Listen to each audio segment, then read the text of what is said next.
বাঙালির 12 মাসে 13 পার্বণ।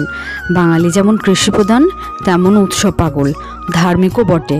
তো ধর্ম ও কৃষি সংস্কৃতি আমাদের মেলবন্ধন হলো নবান্ন উৎসব। নমস্কার, ইন্দ্রাণী সিম্পল লাইফস্টাইল পরিবারে আপনাদের সকলকে স্বাগত জানাই। আজ 12ই অঘ্রাণ। তো পুরো কান্দা গ্রামবাসী আজ নবান্ন উৎসবে মেতে উঠেছে। আর নবান্ন শব্দের অর্থ হলো নতুন অন্ন।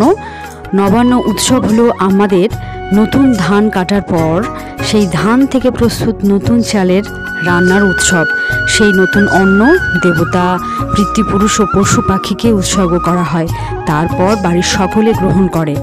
একসময়ে মহাসমবরে নবান্ন উৎসব উদযাপিত হতো। তো কালের নিয়মে গ্রাম বাংলার ঐতিহ্যবাহী নবান্ন উৎসব বিলুপ্তপ্রায়। তবে এখনও কিছু কিছু এলাকায় পশ্চিমবঙ্গের ও বাংলাদেশে এই নবান্ন উৎসব কিন্তু উদযাপিত হয়। তো আমি আগের দিন সন্ধ্যাবেলা থেকে সবজিগুলো কেটে সমস্ত ব্যবস্থা করে আছে। কান্দার ঠাকুর বাড়ির বউ হওয়া মানে কান্দার ঠাকুর বাড়ির বউ হবি আর ভোগ রেঁধে রেঁধে মরবি।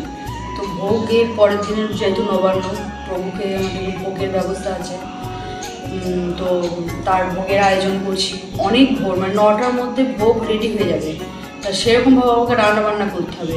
তো তার জন্য যে প্রস্তুতি, আগের দিন থেকে সমস্ত ধুয়ে মেজে পরিষ্কার করে একদম পুরো করে ফেলতে হয়েছে। তো এটাই হলো ঠাকুর বাড়ির বউ হওয়ার যন্ত্রণা বা সৌভাগ্য দুটোই। এবার যে যেটা ভাবে নিতে পারে। তো ভোর ভোর উঠে এখানে সকালবেলাতে স্নান টান সেরে এখানে আমি ভোগ প্রস্তুতিতে লেগে পড়েছি। আর আমাদের ঠাকুরবাড়ির যে কোনো অনুষ্ঠানই কিন্তু একে রাধাকান্তর ভোগ হবে। তারপর তো এখানে দেখতে পাচ্ছেন ভাজাভুজি সমস্ত করে নিলাম। তো তারপর মানে 9টার মধ্যে আমাদের এখানে যেটা ভাত নবান যেটা বলে ভোগ, সেটা প্রস্তুত হয়ে যায়। তার আগে চাল নবান। তো দেখতে পাচ্ছেন প্রত্যেক শরিকেরা কিন্তু এই মহা সমারোহে কিন্তু এই নবান্ন উৎসব খুব আনন্দের সাথে কিন্তু পালন করে।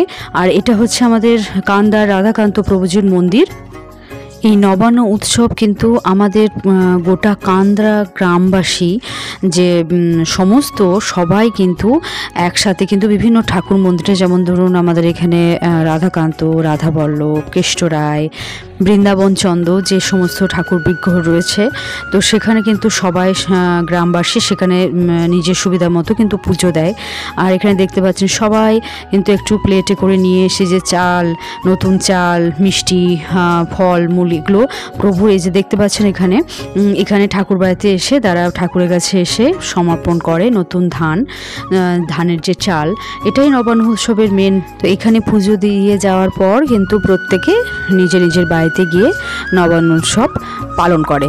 তো খুবই ভালো লাগে, প্রত্যেকে সারি সারি আসছে। আর এই যে ঠাকুর বাড়িগুলোতে দেখুন ফল, মিষ্টান্ন, চাল, আর এখান থেকে যে চাল গুঁড়ো করে রাখা হয় প্রসাদ প্রভুর, তো এই প্রসাদই কিন্তু তারা সকলে নিয়ে যায় বাড়িতে।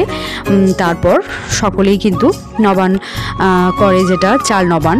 তো খুব ভালো লাগে। তো প্রভুর সমস্ত পুজো পাঠ হয়ে গেল। তো আমরা এখানে ভোগ এসে সবাই কিন্তু প্রভুর কাছে দিয়ে দিয়েছি। এবার হচ্ছে আরতি।